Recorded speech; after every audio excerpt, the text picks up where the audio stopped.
being such a big superstar, he's so warm, so grounded. আর আমি এটা সবসময় বলি যে আমি যদি warmth না পাই আমার সারাউন্ডিংস থেকে, warmth না পাই কাজের জায়গা থেকে, যেটা আমার প্যাশন, যেটা আমার অস্তিত্ব, যেটা আমার হয়ে ওঠা, যেটা আমার গড়ে ওঠা, তো সেখানে আমি এক্সেল করতে পারি না। সো আই বিলিভ যে এই জায়গায় সবাই মিলে এত ভালোবেসেছে যে তুফান আপনাদের রেজাল্ট দেখিয়েছে। আর আশা করি কালকে যখন রিলিজ করবে কলকাতায়, প্লিজ কলকাতাবাসী যাও আর হলে সিনেমাটা দেখে নাও। Absolutely. Okay, now the man himself. তো কো-স্টারকে তো ভালোবাসা দিয়েছে, ওয়ার্মথ পেয়েছে, তার জন্য ভালো করে কাজ করতে পেরেছে। এই ভালোবাসা সবাই চায়। Shakib Khan, you have such a fan following all over. তুমি এটা জানো, তাই না? তুমি তো সবাইকে বশ করেছো। হ্যাঁ, জানে কিন্তু ব্যাপারটা। দেখো মুখ চোখ দেখেই বোঝা যাচ্ছে, জানে ব্যাপারটা। আমি গলা শুনতে আর আমি কথা বলবো না। অল ইয়ার্স, কিছু বলো। Thank you. আপনাদের অনেক অনেক ধন্যবাদ। আপনারা আজ আমাদের এত সাপোর্ট করতে এসেছেন, তুফানকে সাপোর্ট করতে এসেছেন। তুফানকে সাপোর্ট করতে এসেছেন থাকে। আমি সবসময় ফিল করি যে যারা হচ্ছে বিনোদন জার্নালিস্ট আছে, তারা হচ্ছে আমরা আর তারা হচ্ছে একই পরিবারের। So we are same family. So আমরা একই পরিবারের মানুষ। স্পেশালি তুফানের ক্ষেত্রে যেটা হয়েছে, তুফানে আমি যদি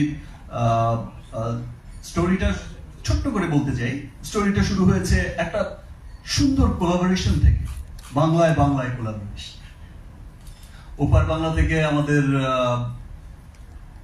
স্বনামধন্য বড় প্রযোজনা প্রতিষ্ঠান আলফায়ার শাকিল ভাই এখানে বসে আছে, চরকি কাজ করেছে।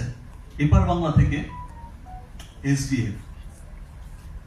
এই যে একটা চমৎকার কোলাবোরেশন।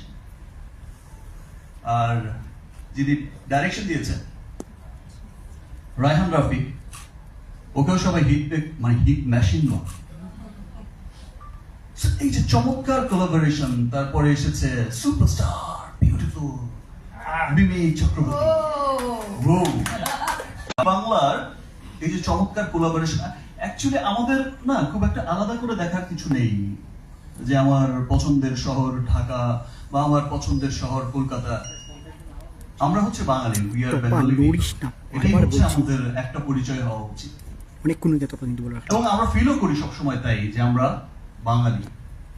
এই কোলাবোরেশন কিন্তু কাজ করছে বাংলা চলচ্চিত্রের উন্নয়ন, বাংলা চলচ্চিত্র কিভাবে ওয়ার্ল্ড ওয়াইড ছড়িয়ে দেয়া যায়। বিকজ আমরা সবাই জানি যে থার্ড লার্জেস্ট নেভিয়ার বাংলা, ওভারঅল 40 কোটি মানুষ। হ্যাঁ, 30-40 কোটি মানুষ বাংলা পুরো পৃথিবীতে ছড়িয়ে আছে। সো সংখ্যার দিক থেকে কিন্তু আমরা পিছিয়ে নেই। এর চাইতে অনেক কম সংখ্যক পপুলেশন নিয়ে south film, Malayalam film, Punjabi film, ল্যাঙ্গুয়েজের দিক থেকে যদি বলি, তাদের ইন্ডাস্ট্রিও কিন্তু অনেক দূর এগিয়ে গেছে। আমরা কেন পিছিয়ে থাকি? এই নাইস কোলাবোরেশনই বলে দিচ্ছে যে আমরা আর পিছিয়ে নেই। এই যে ইন্টারন্যাশনাল রিলিজের খেলাটা শুরু হয়েছিল গত বছর থেকে। গত বছর রিলিজ হয়েছিল প্রিয়তমা, সুরঙ্গ। সেখান থেকেই কিন্তু একটা ইন্টারন্যাশনাল ভাইব চলে এসেছে। অল ওভার ওয়ার্ল্ডে ছবি রিলিজ করা শুরু হয়েছে এবং মানুষ দেখেছে যে মানুষ বিদেশে যারা থাকে কিভাবে তার বাংলাকে মিস করে। তো সেই শুরু হয়েছে তখন। আর এটা এখন এসে তুফান এসে যেভাবে সাকসেসটা দিল, মানুষের ভালোবাসা দিল, মানুষ দলে দলে ছুটে আসলো। এমন জায়গায় হয়েছে যে আমরা ইউএইতে শুধু সিনেমাটা শোটা স্টার্ট করেছে, কোনো পোস্টার লাগতে পারেনি, কোনো কাটআউট লাগতে পারেনি, শো হাউসফুল। সান ফ্রান্সিসকোতে শো শুধু ডিক্লেয়ার করা হয়েছে 57 মিনিটসের মধ্যে কিন্তু শো প্যাকড। সোশ্যাল মিডিয়া দেখলে আপনারা হয়তো দেখছেন যে এই যে ভালোবাসা মানুষের, যে না আমরা দেখছি, এই যে প্রাউড করছে সবাই যে ও মাই গড, তুফানের মতো এত চমৎকার একটা কমার্শিয়াল ফিল্মও আমাদের বাংলায় হয়। ইনফ্যাক্ট আমি তো সবসময় বলি, আমি বাংলাদেশে ঢাকায় যখন প্রেস মিট করেছি সবসময় একটা কথা বলি যে 100 কোটি 25% আমার। সো ইনশাআল্লাহ 100 কোটি না, শুধু 1000 কোটিতে যেতেও খুব বেশি দেরি নেই, কিছু বছর আর কিছু ভালোবাসার দূরত্ব। তো আমরা আমাদের সিনেমা, বাংলা সিনেমা, ভালো বাংলা সিনেমাই যদি আমরা না দেখি তাহলে বাংলার জয় কি করে হবে? শুধু তো মুখে মুখে বলতে হবে না যে বাংলার জয়। আমাদের সিনেমা বয়ে নিয়ে যায়, আমাদের সিনেমা শুধুমাত্র আমরা যে দেখি যে আমাদের সিনেমা শুধুমাত্র বিনোদনের মধ্যে কিন্তু সীমাবদ্ধ নয়। সিনেমা একটা কৃষ্টি, কালচার, সভ্যতার কথা বলে। সিনেমা একটা জাতির কথা বলে। সিনেমা একটা সমস্ত জাতিকে তুলে ধরে। আজকে আমাদের তুফান বাংলা সিনেমা হিসেবে আমি এমন এমন দৃশ্য শুনেছি, ভিডিওতেও দেখেছি, যে যেই দৃশ্যে আমেরিকায়, ইংল্যান্ডে আপনারা দেখে থাকবেন যে ইংল্যান্ডে আমাদের টপ চার্টে কত নম্বরে চলে এসেছে, একটা টপ চার্টে একটা সুপার জায়গায় চলে এসেছে, ইংল্যান্ডের মতো জায়গায়। সেখানে সান ফ্রান্সিসকোর মেবি একটা হলে ইংলিশ ছবি চলছে, এখন খুব ধুমধারাক্কা হিট সিনেমা রিলিজ হয়েছে, হলিউড সিনেমা। সেখানে আমাদের তুফান দেখতে এত ভিড় করেছে মানুষ। সো ইংলিশটা জিজ্ঞেস করছে যে এখানে কি চলছে, এত ভিড় কেন?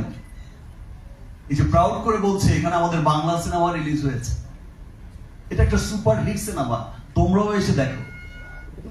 এই যে হলের মধ্যে সবাই উৎসব করছে, নাচানাচি করছে, পরিবার পরিজন নিয়ে দেখছে, এটাই জানান দেয় যে আসলে বাংলাকে, বাংলার বাইরেও যারা থাকে গোটা বিশ্বে ছড়িয়ে, তারা অনেক ভালোবাসে, অনেক দেখতে চায়। সেই জন্যই বলছি যে আমরা যারা বাংলায় থাকি আমরাও আমাদের সিনেমাকে ভালোবাসবো। হয়তো অনেকদিন কলকাতায় অনেক বড় কমার্শিয়াল সিনেমা হচ্ছে না বা হয় না, দ্যাটস ওয়াই হয়তো বা এই প্র্যাকটিসটা একটু পিছিয়ে গেছে।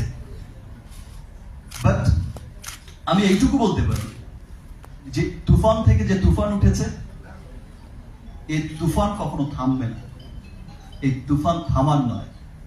বাংলায় তুফান উঠেছে, ওপার হোক এপার হোক, বাংলার তুফান কখনো থামবে না। এবং বাংলা জানিয়ে যাবে উইদিন শর্ট টাইম যে ইয়েস, আমরাও আছি হলিউড বলিউডের সাথে, তামিলের সাথে, পৃথিবীর বড় বড় বিখ্যাত সিনেমা ইন্ডাস্ট্রির সাথে, কোরিয়ান ফিল্ম, যে ফিল্মই দেখি আমরাও বলতে পারবো ইয়েস, দেখো আমাদের সিনেমাও পিছিয়ে নেই, টপ চার্টে আছি ভাই। আমরা বলতে পারবো যে ইয়েস। ইনফ্যাক্ট শীর্ষ ধনী অ্যাক্টরদের লিস্টেও ইনশাআল্লাহ আমরাও থাকবো। 1 2 তে না। এবং আপনারা সকলে বাংলাকে ভালোবাসেন, দ্যাটস ওয়াই এত অধীর আগ্রহে বসে আছেন, এতক্ষণ আমার বকবক শুনলেন। বাট আমি কনফিডেন্সের সাথে বলছি, এই বাংলার মানুষদের বলছি যে তুফান যারাই দেখবে সত্যি সত্যি বাংলাকে নিয়ে, আমরা তুফান দেখি, ভালো একটা বাংলা সিনেমা দেখি, আমরা আমাদের সিনেমাকে নিয়ে প্রাউড করি, আমরা আমাদের সিনেমাকে এগিয়ে নিয়ে যাই। Thank you everyone. Thank you. In fact আমি না এত মন দিয়ে কোনো টিচার, প্রফেসর, লেকচারও কখনো শুনিনি, এত ভালো আপনি বলেন। And the main part is he spoke so passionately. আপনি যেভাবে প্যাশনেটলি কথা বললেন, আমার মনে হয় আপনি কোনো রেডিও জকি চাকরিও কখনো নিয়ে নিতে পারেন। You are such a good speaker.